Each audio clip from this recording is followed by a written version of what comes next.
7월 11일 화요일 황장수의 뉴스 브리핑 시작합니다.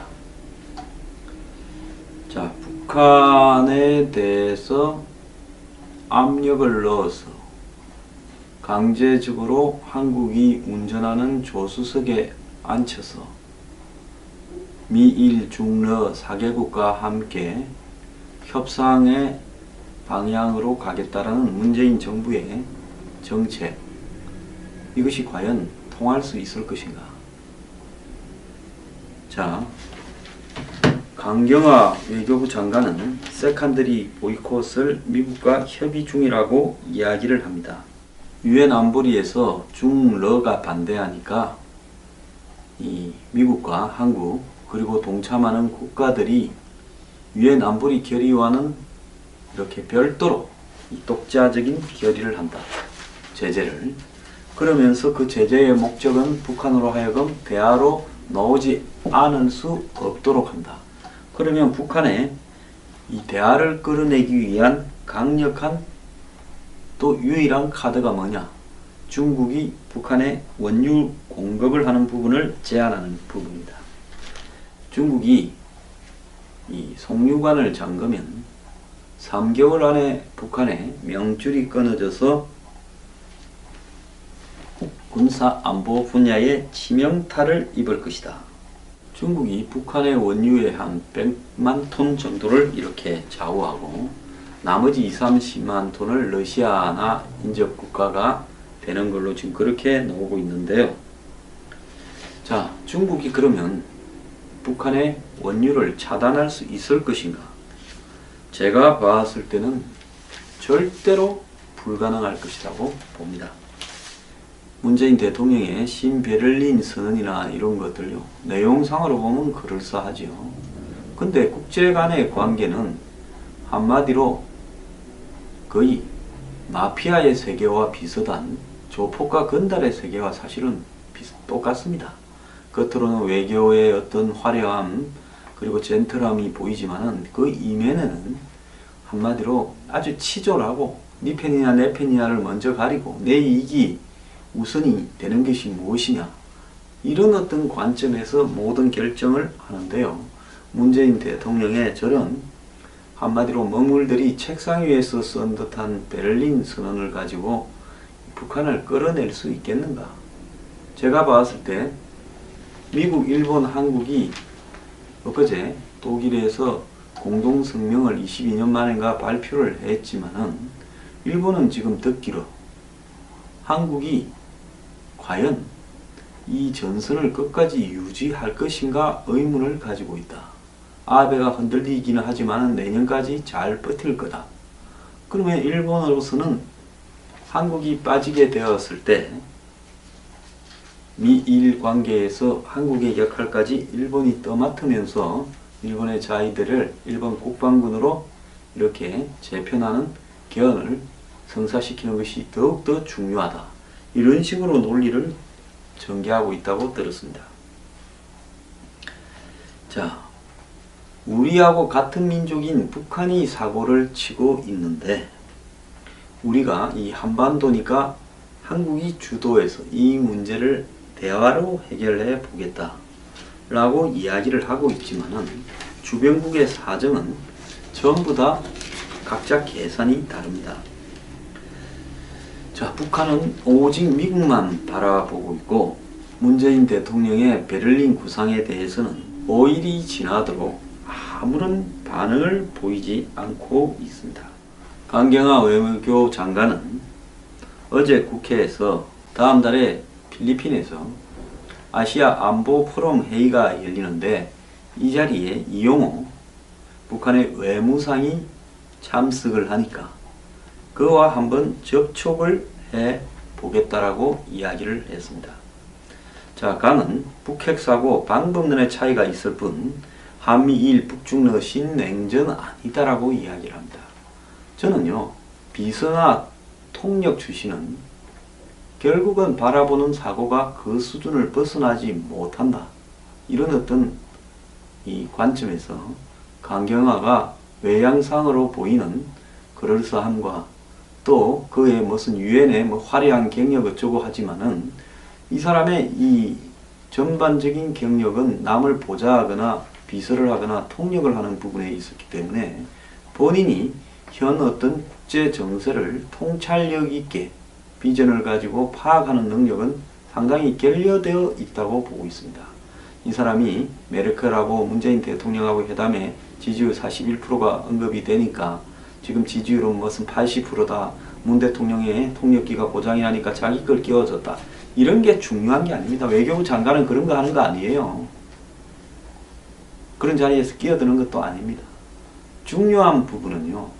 현 정세에서 될 일과 안 될 일, 그리고 우선순위와 차순위, 해야 될 일과 하지 말아야 될 일, 이런 것들을 정확하게 구분하는 것이 중요한데요. 이 사람이 살아온 삶의 과정에서 이런 역량을 이렇게 가지지 못했다고 저는 보고 있습니다. 무슨 위장 전입이 중요한 게 아니라, 솔직히 유엔 경력이 중요한 게 아니라 과연 그럴 만한 자질이 있었는가? 유엔에서 이 사람이 맡았던 어떤 부서가 어떤 평가를 받았는가? 답이 나와 있는 이야기지 않습니까? 신냉전이 아니라니요. 지금 중국과 러시아가 미국과 한국, 일본이 설득을 한다고 입장을 돌릴 가능성이 있느냐? 그럼 불가능합니다. 조명군 통일부 장관은 우리 측 제의에 대해서 북반응을 보며 서두르지 않고 남북 대화를 추진할 거다. 조명군이 훨씬 더 신중한 답변을 강경화보다 잘했다고 보고 있습니다. 요약하자면 북한은 중국과의 관계에서 서로 순망치안입니다. 중국은 절대로 북한에 대해서 원유 공급을 차단하지 않을 겁니다. 그리고 북한이 가는 길에 대해서 중국이 막고 나서서 북한의 핵과 미사일을 제거하는 데 앞장서지 않을 겁니다. 미국의 군사 전문 싱크탱크들은 북한이 머지않은 시기에 곧 ICBM에 소형화된 핵탄두를 탑재할 것이다. 지금 북한이 5차례의 핵실험을 했는데 그 핵실험을 할 때마다 핵탄두를 소형화를 시키면서 폭발력은 높이는 방향으로 했을 거라고 봅니다. 자, 북한이 사거리 1만 킬로 이상의 ICBM, 즉 미국 본토에 도달할 만한 그런 거리를 확보를 하려면 ICBM 탄두에 500km 이하의 핵탄두를 실어야 된다는 겁니다. 지금까지 북한이 500km 이하로 치명적인 이 피해를 주는 핵탄두를 이렇게 개발할 수 있었느냐? 하지 못했을 거다라고 이야기를 하지만은 화성 14호 며칠 전에 발사된 그 14호와 8,000km 정도 나가는 ICBM이라고 보면, 자, 북한의 이 500km 핵탄두를 이렇게 탑재해서 8,000km를 보내는 일이 거의 지금 산술적으로는 가능하다라는 그런 상황입니다. 그런데 일부 이 전문가들은 북한이 소형화를 좀 더 노력을 해야 된다. 그래서 멀지 않아서 그것을 입증하기 위해서 6차 핵실험을 할 것이다 라고 이야기가 나오고 있습니다. 자, 핵실험을 하는 이유는 할 때마다 똑같은 핵을 가지고 뭐 하려고 실험을 하겠습니까? 이렇게 작게 만들어 보고 소형화 또 표준화도 시켜보고 대신에 이 폭발력은 전폭 핵분열탄 같은 식으로 더욱더 높게 만드는 이런 어떤 방식을 이렇게 택하게 될 겁니다. 작년에 1월에 북한이 핵실험을 했을 때 전폭 핵분열탄, 즉 이 핵융합 물질을 갖다가 넣어서 중성자를 만들어 폭발력을 훨씬 더 높이는 방식을 택했을 거다라고 보고 있고, 이것이 소형화에도 도움이 되었을 거다라고 추정이 되며 북한은 이것을 수소탄이라고 이야기를 했습니다. 자, 그래서 제가 볼 때 북한이 앞으로 핵실험 한 번 정도, 그리고 ICBM 실험 한 2번 정도를 하면 북한의 실질적인 핵을 탑재한 ICBM을 미국 본토에 떨어뜨리는 부분이 어쨌든 논리적으로는 가능한 상황에 왔다라고 이렇게 판단을 해야 될 겁니다.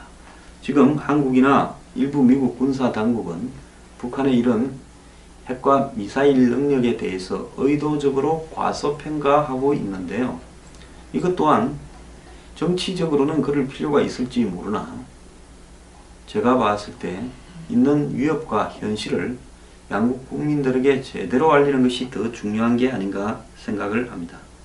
북한은 다음 실험에서는 이번에 액체 연료를 주입해서 화성 14호를 발사했는데요. 순식간에 발사할 수 있는 고체 연료 주입을 테스트할 것이다 라고 ICBM 발사에서 그렇게 추정이 되고 있고요.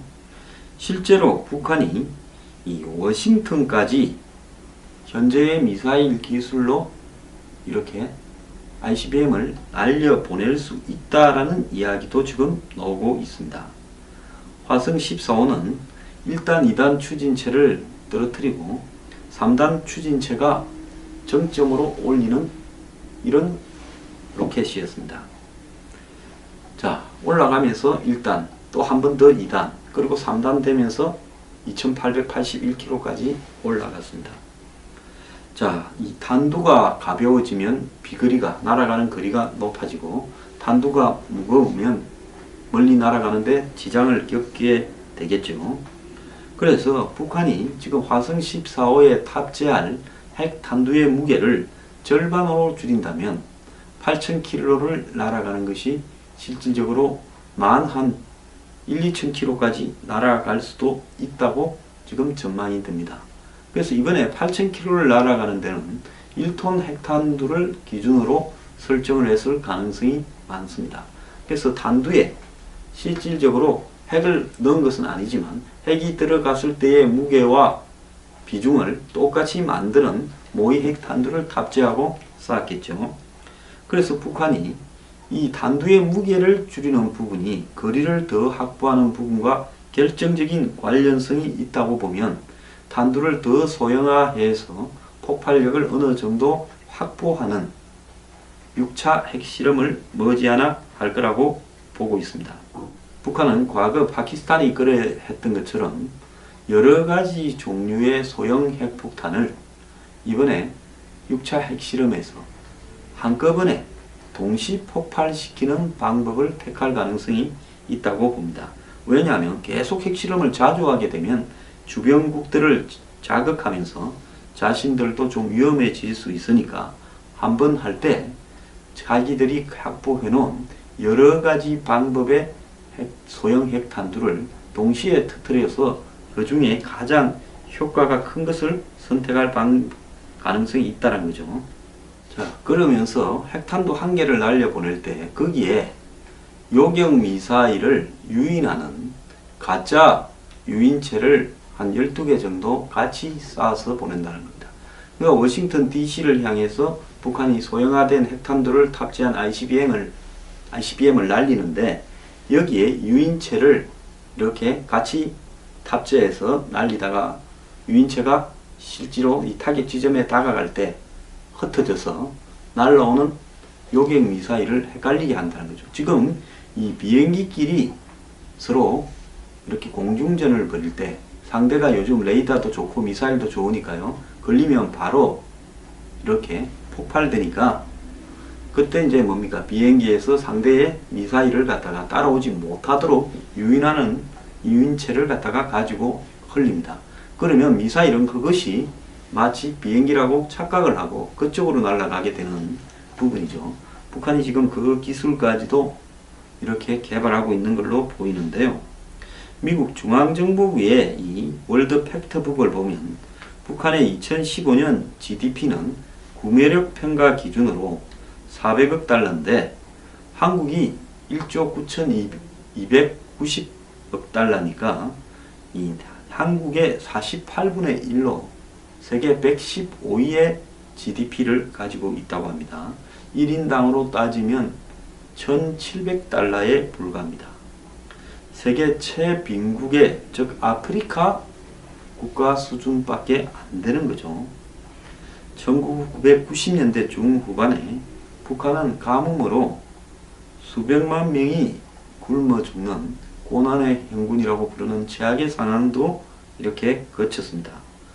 그런 나라가 며칠 전에 8,000km를 날아가는 ICBM을 발사했다는 것은요, 이건 전 세계에서 6번째입니다.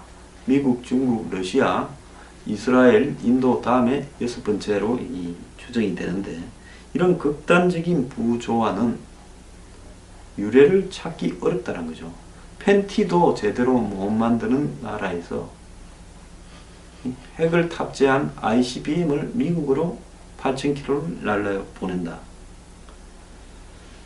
자, 한마디로 정상적인 국가라고 보기는 어려운데요.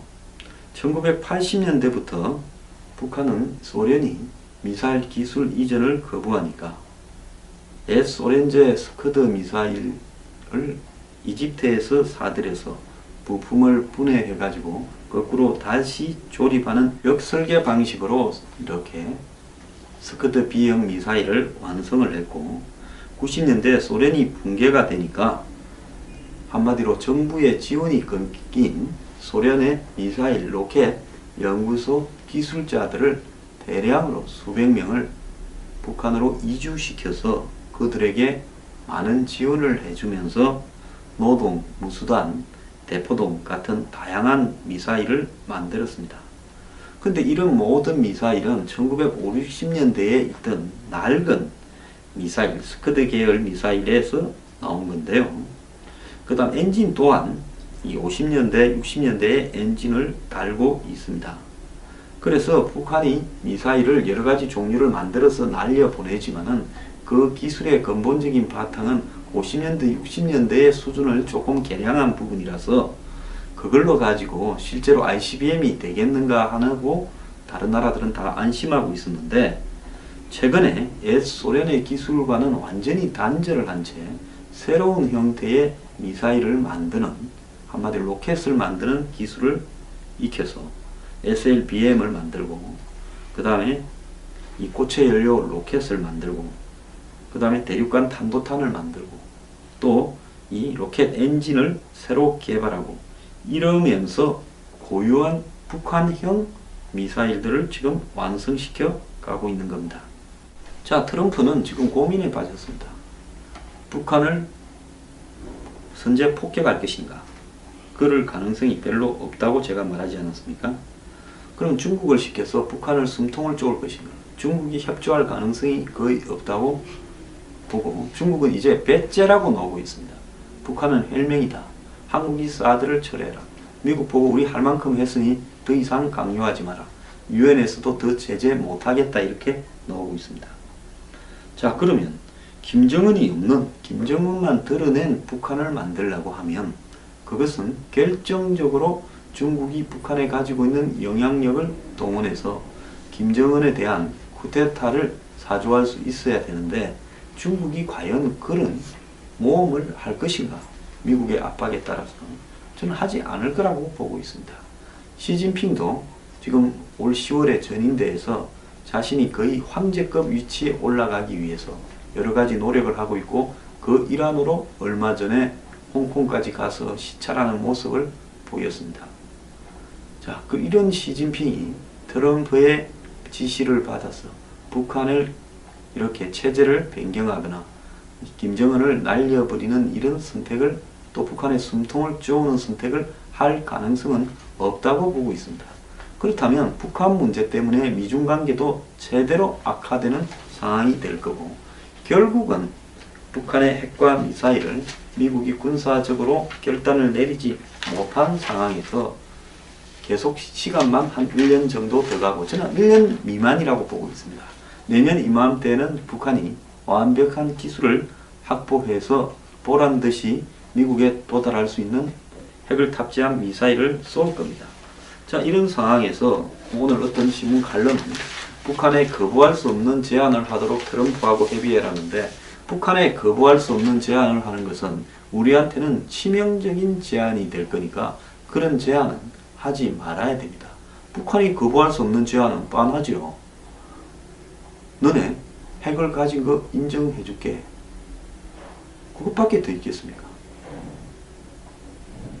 그 제안을 할 수는 없는 겁니다. 그렇게 하면서 북한의 시시각각으로 변하는 이 속내를 따라서 전부 이웃 국가들이 벌벌 떨면서 비위를 맞춰가면서 돈으로 먹여 살리는 일을 어떻게 할 수 있겠습니까?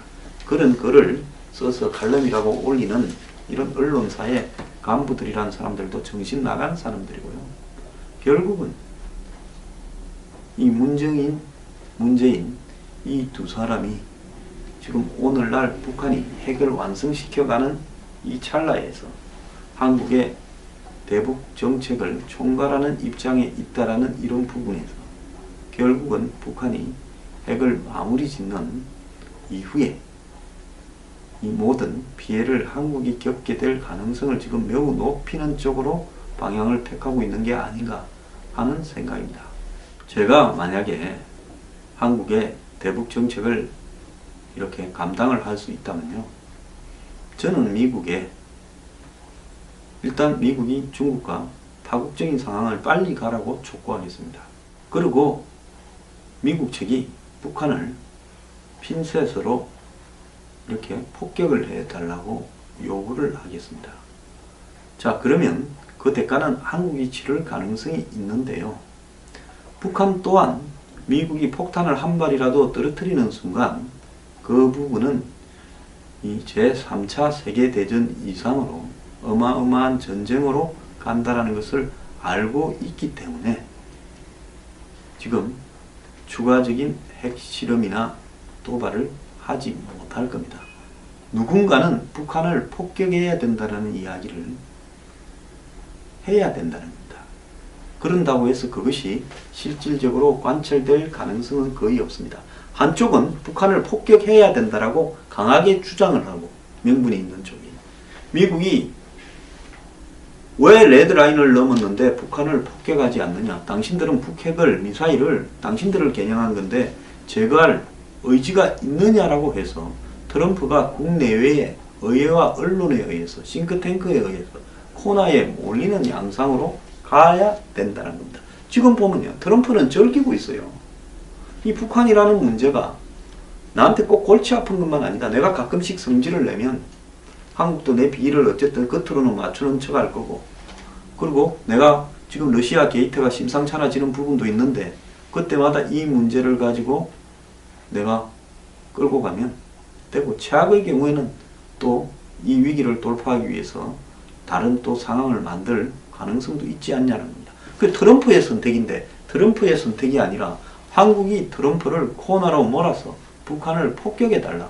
자, 중국을 보고 연휴 끊어달라고 석 달 시간을 주자. 그게 되지 않으면 한미일이 중국이 북한을 해결할 수 없다고 결론을 내리고 북한의 미사일과 핵이 레드라인을 넘었다고 발표를 하고 군사적 폭격 준비를 하자. 이 정도까지 가야 여기서 뭔가 신마리가 생기게 되겠죠. 협상을 하자고 나오든지 안 그러면 더 핵과 미사일 실험을 하지 않든지. 그래서 미국이 공개적으로 북한에 한 번만 더 핵실험을 하거나 한 번만 더 ICBM을 쏘면 곧바로 지금 북한의 핵과 미사일 개발 지점을 초토화시키겠다고 이야기를 해야 되는 겁니다. 준선전포고죠. 그리고 쏘는 순간에 곧바로 날려버린다라고 가야 한마디로 서로 힘에 의한 균형으로 북한이 더 도발을 하지 않는 겁니다. 이것은요, 50년대, 60, 70년대 동서냉전의 시대에서 미국과 소련이 확정적 상호 파괴라는 원칙하에 서로 한 발만 쏘면, 실수로라도 상대를 향해서 쏘면 나도 죽고 니도 죽는다라는 부분 때문에 전쟁을 못하고 대치위를 하다가 한쪽이 무너진 거 아닙니까? 공산진영이 무너졌죠. 동구권이요.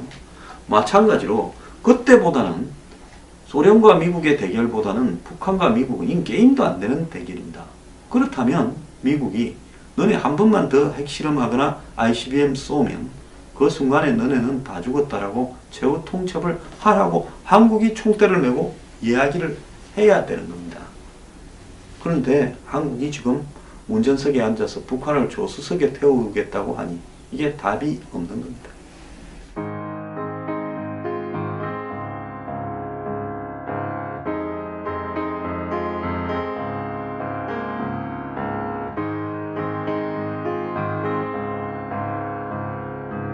81%가 언급이 되니까 지금 지지율은 무슨 80%다. 문 대통령의 통역기가 고장이라니까 자기 걸 끼워줬다. 이런 게 중요한 게 아닙니다. 외교부 장관은 그런 거 하는 거 아니에요. 그런 자리에서 끼어드는 것도 아닙니다. 중요한 부분은요. 현 정서에서 될 일과 안 될 일, 그리고 우선순위와 차순위, 해야 될 일과 하지 말아야 될 일, 이런 것들을 정확하게 구분하는 것이 중요한데요. 이 사람이 살아온 삶의 과정에서 이런 역량을 이렇게 가지지 못했다고 저는 보고 있습니다. 무슨 위장 전입이 중요한 게 아니라, 솔직히 유엔 경력이 중요한 게 아니라, 과연 그럴 만한 자질이 있었는가? 유엔에서 이 사람이 맡았던 어떤 부서가 어떤 평가를 받았는가? 답이 나와 있는 이야기지 않습니까? 신냉전이 아니라니요. 지금 중국과 러시아가 미국과 한국, 일본이 설득을 한다고 입장을 돌릴 가능성이 있느냐? 그럼 불가능합니다. 조명군 통일부 장관은 우리 측 제의에 대해서 북 반응을 보며 서두르지 않고 남북 대화를 추진할 거다. 조명군이 훨씬 더 신중한 답변을 강경화보다 잘했다고 보고 있습니다. 요약하자면 북한은 중국과의 관계에서 서로 순망치안입니다. 중국은 절대로 북한에 대해서 원유 공급을 차단하지 않을 겁니다. 그리고 북한이 가는 길에 대해서 중국이 막고 나서서 북한의 핵과 미사일을 제거하는데 앞장서지 않을 겁니다. 미국의 군사 전문 싱크탱크들은 북한이 머지않은 시기에 성사시키는 것이 더욱더 중요하다. 이런 식으로 논리를 전개하고 있다고 들었습니다. 자, 우리하고 같은 민족인 북한이 사고를 치고 있는데 우리가 이 한반도니까 한국이 주도해서 이 문제를 대화로 해결해 보겠다 라고 이야기를 하고 있지만은 주변국의 사정은 전부 다 각자 계산이 다릅니다. 자, 북한은 오직 미국만 바라보고 있고 문재인 대통령의 베를린 구상에 대해서는 5일이 지나도록 아무런 반응을 보이지 않고 있습니다. 강경화 외무교 장관은 어제 국회에서 다음 달에 필리핀에서 아시아 안보 포럼 회의가 열리는데 이 자리에 이용호 북한의 외무상이 참석을 하니까 그와 한번 접촉을 해 보겠다라고 이야기를 했습니다. 자, 강은 북핵 사고 방법론의 차이가 있을 뿐 한미일 북중러 신냉전 아니다라고 이야기를 합니다. 저는요, 비서나 통역 출신은 결국은 바라보는 사고가 그 수준을 벗어나지 못한다. 이런 어떤 이 관점에서 강경화가 외양상으로 보이는 그럴싸함과 또 그의 무슨 유엔의 화려한 경력 어쩌고 하지만은 이 사람의 이 전반적인 경력은 남을 보좌하거나 비서를 하거나 통역을 하는 부분에 있었기 때문에 본인이 현 어떤 국제 정세를 통찰력 있게 비전을 가지고 파악하는 능력은 상당히 결여되어 있다고 보고 있습니다. 이 사람이 메르켈하고 문재인 대통령하고 회담에 지지율 곧 ICBM에 소형화된 핵탄두를 탑재할 것이다. 지금 북한이 5차례의 핵실험을 했는데 그 핵실험을 할 때마다 핵탄두를 소형화를 시키면서 폭발력은 높이는 방향으로 했을 거라고 봅니다. 자, 북한이 사거리 1만 킬로 이상의 ICBM, 즉 미국 본토에 도달할 만한 그런 거리를 확보를 하려면 ICBM 단두에 500km 이하의 핵탄두를 실어야 된다는 겁니다. 지금까지 북한이 500km 이하로 치명적인 이 피해를 주는 핵탄두를 이렇게 개발할 수 있었느냐? 하지 못했을 거다라고 이야기를 하지만은 화성 14호 며칠 전에 발사된 그 14호가 8,000km 정도 나가는 ICBM이라고 보면 자, 북한의 이 500km 핵탄두를 이렇게 탑재해서 8,000km를 보내는 일이 거의 지금 산술적으로는 가능하다라는 그런 상황입니다. 그런데 일부 이 전문가들은 북한이 소형화를 좀 더 노력을 해야 된다. 그래서 멀지 않아서 그것을 입증하기 위해서 6차 핵실험을 할 것이다 라고 이야기가 나오고 있습니다. 자, 핵실험을 하는 이유는 할 때마다 똑같은 핵을 가지고 뭐 하려고 실험을 하겠습니까? 이렇게 작게 만들어 보고 소형화 또 표준화도 시켜보고 대신에 이 폭발력은 전폭 핵분열탄 같은 식으로 더욱더 높게 만드는 이런 어떤 방식을 이렇게 택하게 될 겁니다. 작년에 1월에 북한이 핵실험을 했을 때 전폭 핵분열탄, 즉 군사 안보 분야에 치명타를 입을 것이다.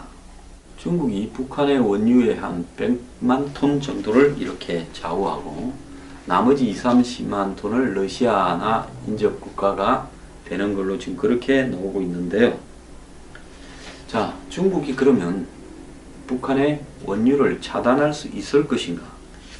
제가 봤을 때는 절대로 불가능할 것이라고 봅니다. 문재인 대통령의 신베를린 선언이나 이런 것들요, 내용상으로 보면 그럴싸하지요. 근데 국제 간의 관계는 한마디로 거의 마피아의 세계와 비슷한 조폭과 건달의 세계와 사실은 똑같습니다. 겉으로는 외교의 어떤 화려함 그리고 젠틀함이 보이지만은 그 이면에는 한마디로 아주 치졸하고 네 편이냐 내 편이냐를 먼저 가리고 내 이익이 우선이 되는 것이 무엇이냐, 이런 어떤 관점에서 모든 결정을 하는데요. 문재인 대통령의 저런 한마디로 머물들이 책상 위에서 쓴 듯한 베를린 선언을 가지고 북한을 끌어낼 수 있겠는가?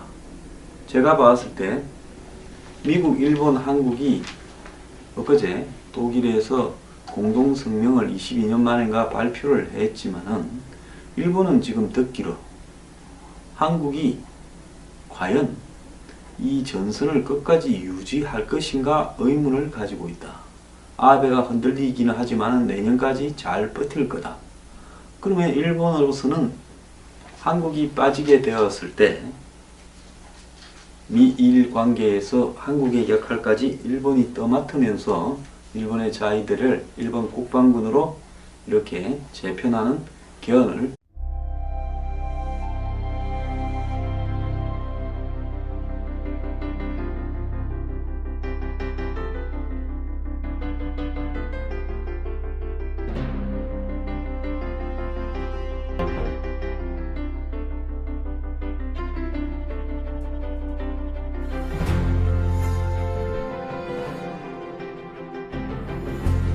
(7월 11일) 화요일 황장수의 뉴스 브리핑 시작합니다.